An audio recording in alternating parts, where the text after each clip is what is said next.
performance in general is going to suffer. I suppose the benefit of having that condition on the cow's back at the point of calving is that she has a little bit of condition to lose during that period of negative energy balance in early lactation. So if we don't have a cow calving down in optimal condition, performance is going to suffer.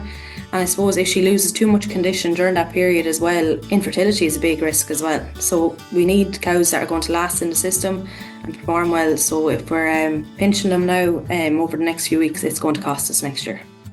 I'm joined this week by Dr. Aisling Claffey, Teagasc Ruminant Nutritionist. Aisling joins us to discuss the important practices to remember when it comes to the upcoming dry cow period. Maybe to start, and maybe it's a little bit simplistic, but what actually makes a successful dry period? And as farmers, what are we trying to achieve here? I suppose for me, it's ultimately having a healthier animal that's ready to perform in early lactation and that we're minimising stress on the system. So having cows calving in optimal body condition score, minimising the incidence of metabolic issues and efficient calcium mobilisation, because that's the key to minimising subclinical and clinical milk fever and the knock-on impacts that has on animal health.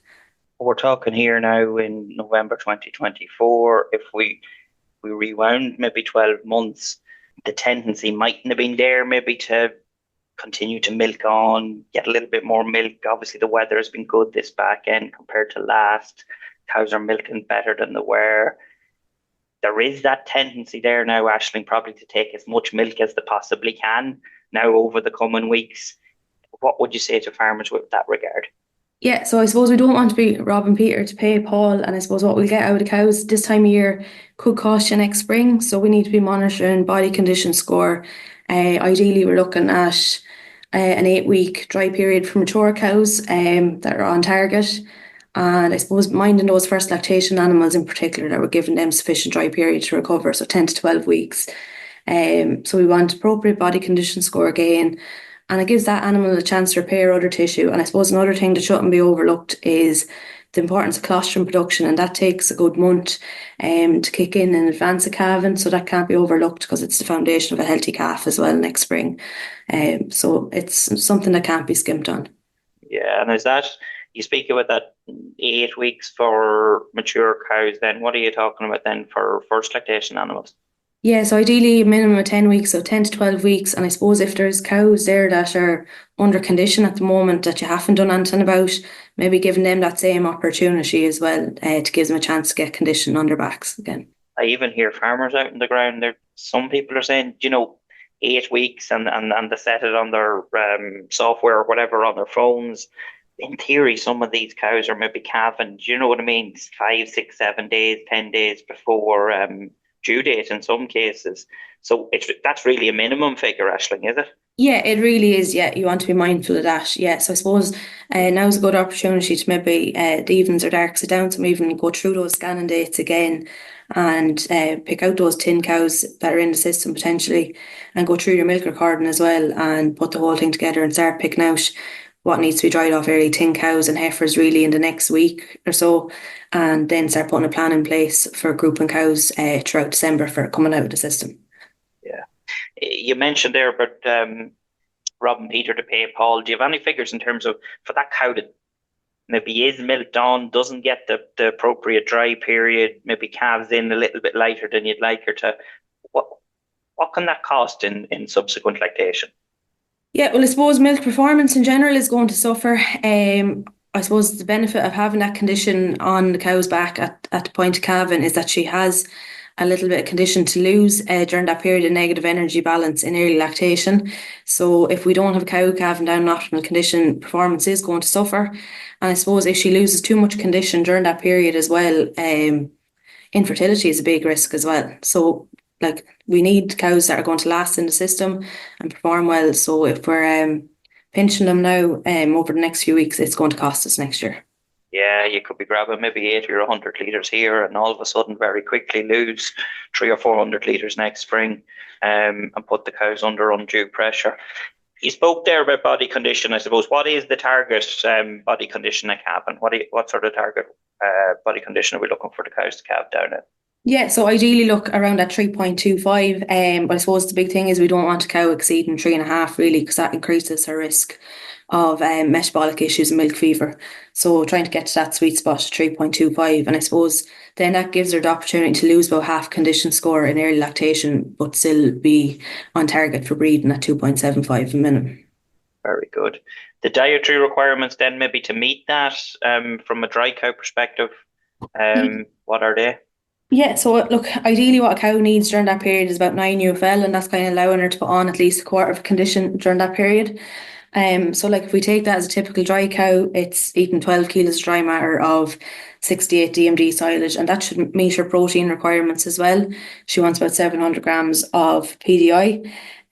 So I suppose really, if we have optimum quality silage in front of cows, there's no reason why they won't be on target. I suppose we have to be conscious where we're feeding silage that the quality is below that, or if we're feeding really high quality silage to dry cows as well. And for example, if you mentioned 68 DMD, if it's 65, do we have to supplement then in that situation for those cows along with it? It depends on overall condition. If cows are in touch and distance of that 3.25 and have got the same level of condition to put on, they should be all right. But we're probably looking at needing a kilo. And I suppose those 10 cows will probably need a bit of feeding on poor quality silage. Yeah. Yeah. One thing which I've heard a few farmers mention too is there's going to be variability in terms of condition of cows within herds, but also across herds. There's probably a lot more feed has went into cows, Aisling, this year, given the issues in this early spring and then coming through the summer, maybe where some farms weren't maybe meeting the the grass growth requirements, and there was a lot of feed going in. So there seems to be cows in good condition. So could there be an issue with over-conditioned cows on some farms if they're not managed correctly? Yeah, definitely can. I suppose that's one thing we want to be conscious of, especially for those later calving cows. If we're drying off everything in advance of Christmas and we have cows that aren't going to calve maybe the last 10 or 15% to late March into April, they're definitely at risk of putting on a lot of condition. I suppose that's where we see a lot of the problems in terms of milk fever as well at that time of year. So ideally we want to be watching that. And if we can, maybe manage them as a separate group and just allocate them enough to maintain them during this period, rather than giving them ad lib silage and potentially putting on conditioning and creating problems for ourselves.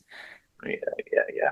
You mentioned that in terms of separate groups, and I suppose that's the ideal at that farm level, that you'd be fit to segregate out maybe some of the thinner cows, the over-conditioned cows, and feed them accordingly. One thing I just want to pick up, if there is under-conditioned cows, as you said earlier, and you can't separate them, farmers really probably need to be doing what you said earlier and giving them extra couple of weeks dry if you're not fit to separate them in batch. Yeah, if they haven't taken the chance to maybe put them cows in once a day over the last month and up until drying off, they want to be giving them the same chance as those first lactation animals. So that's the point of trying to go through the herd maybe now over the next week or so and picking out those cows, particularly February calving cows that are under a little bit of pressure. And that'll make life simpler, that you can maybe manage them as one bunch then over the winter. Look, we want to keep things as simple as possible in reality, and I suppose facilities on farm are often a challenge. So making those decisions now will help solve a lot of those things rather than trying to create several groups of cows that have to be managed differently. Yeah, and I'm conscious here that when we talk about body condition score, I think some of our listeners, it's nearly daunting. Is what's a 3.25, what's a 3.5, what's a 2.75? The reality is it as easy as identifying the tins, identifying the cows that are on target and the ones maybe that are over conditioned, and grouping them like that. There's no exact science as such, Aisling. Is that fair to say? It's really that you go through your cows and just identify those tins and over conditions if they're there. Yeah, and look, it can be a bit of a subjective measure as well. Often it's easier to judge someone else's herd or have someone else come in and judge your own cows rather than looking at them yourself when you're seeing them every day. But yeah, it's really identifying the cows at the two extremes, the thin cows and maybe those over fat cows as well that want to be watched. One other point that is cropping up on individual farms is there may be some farmers that are going to look at this dry period where fodder is maybe tight on farm, and they look at maybe extending that, feeding straights, feeding some concentrates. What's your advice to those farmers? Yeah, look, I suppose it is the ideal opportunity to stretch the diet because energy demand is at its lowest during the dry period. and we need to maintain a buffer of high quality silage for next spring. So we can use poor quality silage during this period if we have a range in silage quality. I suppose the main caveat is that we're balancing the diet to meet those UFL requirements of the cow. So if we're utilising straw to stretch silage, that we're bringing back up the energy density of the diet with a bit of meal. That's a costly way of doing it. But similarly, if we're using meal to save on silage, we need to physically restrict that silage as well. The cow is going to lap everything up in front of her if you're putting in 2 or 3 kilos of meal on top of silage and not pulling back the silage. And sure, we'd all do the same. If we got an extra spud every evening, we'd eat it as well. So it's something to be conscious of. Yeah, you may not actually get those silage savings at all and end up in that situation she said earlier. Which, Exactly, yeah, and it puts, I suppose, cows at risk of being in excess conditions or and creating extra problems for yourself next spring. I suppose that's the one thing we want to minimise.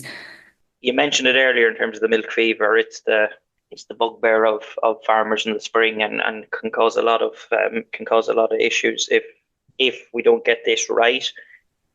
What are the most common causes? You've obviously mentioned the body condition one there. Should farmers, for example, be getting their dry cow silage tested for minerals? Is that a thing that you'd be advising? Yeah, look, ideally it should be done. I suppose particularly where there's been challenges in recent years in terms of milk fever or other metabolic problems, retain cleanings like that. Um, it's definitely no harm, and it's information, I suppose, James, to work with for the spring, in terms of identifying high K silage in particular. The reason behind the K element, and that's really what you're looking at there, Aisling, is, and as you mentioned there, high K can cause these metabolic issues. Why is that? Yeah, so I suppose magnesium is a big component of optimal calcium mobilization, and potassium will interfere with magnesium absorption. And we see that during the summer months in terms of grass tetany as well. So that's a key part of it. And it interferes with the acid balance in the blood as well in terms of affecting the hormonal changes that are involved in calcium mobilization. So it's really for those really close up cows. It's not the whole dry cow period that it's an issue for, but it's those close up cows that are springing up, starting to produce colostrum and bag up and need to be able to mobilize calcium rapidly in those few days around calving. I was going to say that, like, if a farmer does go and get a mineral analysis done, and the K levels are higher than we say we want them to be, it's not the end of the world. But as you said, there is kind of a critical 2 to 3 week period there as cows get close to calving where that needs to be either replaced with maybe stemmy or bales if they're there, or is adding something like a bit of straw or hay to the diet going to dilute the K levels down in the diet sufficiently? It can potentially, but in some cases, depending on the scenario, of where that straw or hay came from, they can be equally as high in potassium or won't appropriately dilute it. So it just depends. Like if a tillage farmer is trying to keep his indexes right, which in a lot of cases they are, there could potentially be a lot of potassium in that straw as well. So I suppose that's something to be conscious of. But it is an opportunity to do it. Utilising other sources of magnesium like mag chloride for those close-up cows is another opportunity, because some people will be familiar with that CAB reading on the mineral analysis of the silage as well. So that's alternative source of magnesium can help counteract that high CAB figure that's associated with high K silages as well. When we are reading these silage mineral analysis reports, what's classified as high K silage? Look, What figure are you looking for, Aisling, in terms of? from a dry cow point of view, ideally as low as possible, so around at 1.4%. But look, we typically will see it should be between 1.8 and 2%. And we can see some extremes as well that are up in 3 to 4% K. So I suppose they're the ones that can present real challenges in terms of impairing magnesium absorption and potentially increasing the risk of subclinical milk fever in particular. So really, if it's under that kind of 2%, and we'll come on to minerals now, dry cow minerals, if everything else, I suppose, right, there's not going to be major issues off the back of it. If it crossed 2, would it be correct in saying that we need to be a little bit more aware Yeah, and put other things in play? Yeah, definitely need to be mindful once it's crossing over that, or if you get an extreme reading as well, that you're conscious of that and maybe try to find an alternative source for those close-up cows to minimise risks of milk fever, subclinical milk fever in particular. Mineral supplementation, then we just mentioned this. Can you outline the cow's requirements? And maybe we'll move on to then specs. What should farmers be looking at? And the sort of term that we should be feeding these minerals for. So I suppose the big part of it is, and I mentioned a couple of times, is magnesium. So the cow needs about 0.4% on a kilo per dry matter basis of magnesium. So in reality, like if we take a cow eating 10 to 12 kilos of dry matter, that's between 40 and 50 grams of magnesium. And that's really critical to mobilising calcium efficiently. And vitamin D will play an important role in that as well. Phosphorus is important. I suppose typically we'll see low phosphorus levels in a lot of silages, generally around 0.25%. So most pre-calf minerals would ideally be looking at 3 to 4% phosphorus. But I suppose that's something to be conscious of. If the phosphorus levels are high in our silage, we probably don't need the same level from our pre-calf mineral. We're getting plenty of calcium from our grass silage as well, so we don't want to see that coming in, because we want to encourage the cow to mobilise her calcium resources as opposed to getting it through the diet because she won't get enough from her feed. And then I suppose we're looking at trace elements, and sometimes we can get really hung up on the trace element side of it, instead of actually focusing on the bigger picture, which is that calcium mobilisation and the importance of magnesium and vitamin D. But I suppose we want appropriate levels of trace elements as well. So 40 to 50 milligrams of selenium, 500 milligrams of iodine. In terms of copper, then we want about 3,000 milligrams, and zinc probably 5 to 6,000 milligrams as well. And I suppose the other thing that often gets overlooked is vitamins, and they have an important role in health and immunity as well. Mentioned vitamin D already, but that's something that shouldn't be overlooked as well in terms of pre-calf or mineral specs. These minerals are often bought on price, Aisling. I do see it popping up in groups, different farmer groups, purchasing groups. Price, what would you be saying there? Yeah, look, when you look at the bigger picture, like you're looking at a very small amount really per cow, maybe 6 to 7 kilos max of pre-calf or mineral. So a couple of euros a bag in the scheme of things is very small in the bigger picture and in terms of the importance of getting that calcium mobilisation piece right. And I suppose this year in particular, look, minerals are probably going to be on the dearer side. So I think we need to be focusing on meeting a minimum spec overall, rather than focusing on the actual cost, to make sure that we're hitting all the right targets. So it's really spec first, and then if you're happy with the spec, buy on price thereafter. Yeah, exactly. Like if you have two identical specs and there's a difference there, obviously, then you can go with the cheaper one. But don't be trying to save yourself €100 a ton, when it could cost you in the long run. Like if you're not getting appropriate levels of magnesium, vitamin D, phosphorus, and getting your trace elements covered. But then equally, like some lads will get hung up on the price of a ton of mineral, but then they'll double up in other regards because they'll put minerals through water or they'll put in boluses. And so get one good quality mineral that's covering all bases rather than maybe codding yourself in other ways and creating extra work for yourself. The reality is on farms, cows calving towards the end of January, early February, like these minerals need to probably be going in the end of the first week, early the second week in December. Is that a fair statement? Yeah, look, ideally you're looking at 6 weeks minimum. So yeah, if we've cows calving from the 20th of January, sure, that really is early December. So that's something to be conscious of when you're starting calving in particular. And I suppose, like you mentioned earlier on, cows in general are kind of maybe creeping back for 5, 6 days earlier than we kind of our planned start calving date. So that's something to be conscious of. I suppose the big thing is consistency is key, and access for all animals, that they all have a consistent supply. And I suppose if feed space is tight, that we're dusting minerals twice a day to give them every cow an opportunity to get access to that mineral. The other one which often comes up is, what about boluses? What about mineral lick buckets when it comes to the dry cow period and those minerals you're after speaking about? Will they suffice? Yeah, so I suppose, look, when we look at boluses, they'll typically only supply our trace elements. They don't typically supply vitamins, and they won't supply our macro minerals, so the likes of our magnesium and phosphorus, which are really important. So I suppose it's creating two jobs. You have to go and bolus the cows, which is not a simple task to do by any means. And you're still going to have to go in with a magnesium source. And you're overlooking your vitamins then in a lot of those scenarios. So like your bagged mineral that's ticking all the boxes, it has your magnesium, phosphorus, it has your trace elements, and it has your vitamins. It's one job and it's covering everything across the board. So keeping things simple for yourself, and getting a good quality mineral and getting consistent supply of it every day into the animals is key. I think I heard someone say before, there's a reason you order your dry cow minerals and they come on a pallet, whereas the bolus comes in a box. So you just physically can't get the volume required into boluses or mineral licks or whatever it may be.